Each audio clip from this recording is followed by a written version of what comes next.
Hitozukuri, why Toyota builds people before products. I'm so excited to talk to you about this, and thank you for being patient with the Japanese word there because it's such an important concept. And here's why I'm doing that actually. If you hear build people before products, your brain can auto filter that out.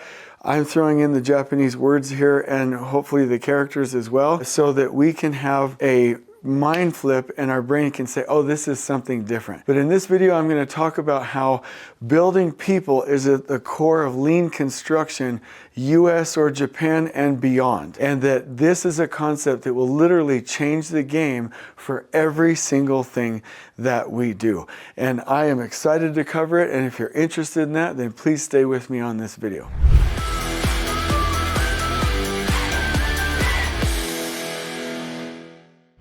I'm going to talk about this concept, and it's really why Toyota does this, but it's actually not Toyota. One of the biggest misconceptions that I had before going to Japan was I was like, oh, it's Toyota and some of other manufacturing plants. For the most part, the whole country does this. So like 130 million people. It's a crazy, I thought it was like I'm going to Japan to check out Toyota, which is lean.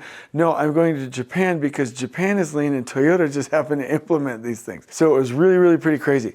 And the concept is build people before things, build people before products. And I want to talk about this in a way that really moves all of us.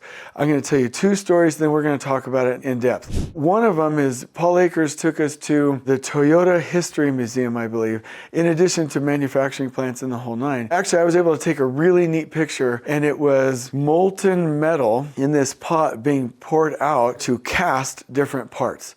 And this was how they did it back in the day. And you see Sakichi Toyoda's son, the founder of Toyota, the car company after the loom inventions, and from Sakichi Toyoda, and he was looking at this process with his arms folded. And we got to stand next to Mr. Amazawa, who is a former vice president of Lexus and then a former CEO of Toyota Georgetown in the United States. And he's doing the arms folded, and I was able to do the arms folded, and we were able to take a picture together. But the reason this picture was impactful is because leaders go and spend a month, and it's a pretty hot environment back in the day when they used to do this, learning how they cast metal for parts before they would go in and look at the production pods or line manufacturing. And that's hit so close to home because I grew up at Hensel Phelps. For the most part, every now and then they do industry hiring, but not very much. They will hire from the craft or from colleges and train people as field engineers, okay? And you get to spend 1, 2, 3, 4 years as a field engineer, then office engineer, project engineer, assistant superintendent, then you can branch out. But you are trained. And the concept is you can't improve a process unless you know the process and are a part of the process. And so this training is huge. Another story is that for temporary workers that aren't there full time, at Lexus, they train you for a month before you go in and can do any part or take any part in any of their operations, in their line manufacturing or production pods with high mix, low volume. And that's huge, a month. We don't come anywhere close to that in construction in the United States. The other thing I want to mention just briefly is that we looked it up and saw Japanese construction sites. They finish considerably earlier and they have half as many injuries as the United States. And OSHA has been doing a great job of reducing recordable injury incident rates over the last 30 to 40 years. It is all better, and it comes from training. And I remember Paul Akers saying, oh, one more thing before I go into that. Paul Akers spends an hour, because of what he learned in Japan, an hour every day, his entire shop, his entire facility for FastCap. It can be anywhere from 15, 30 minutes all the way up to an hour and 15 minutes. Building people. And he's like, I don't care about getting stuff done right now. We're building people first. And I heard that saying at DPR. Their purpose is to build great things, but they build great people who build great things. This concept I thought was just, oh, it's a good idea, but it's throughout. Let me go actually to the thing I wanted to tell you. First time we come to Japan with Paul, first day, he's like, first of all, don't judge, which actually I didn't see anything there that I could judge. So that was nice. Second thing is Japan because of training. I've heard people say, I don't like training. I don't like the word. I don't like, no. Japan is Japan because of training. They are process focused, not goal focused.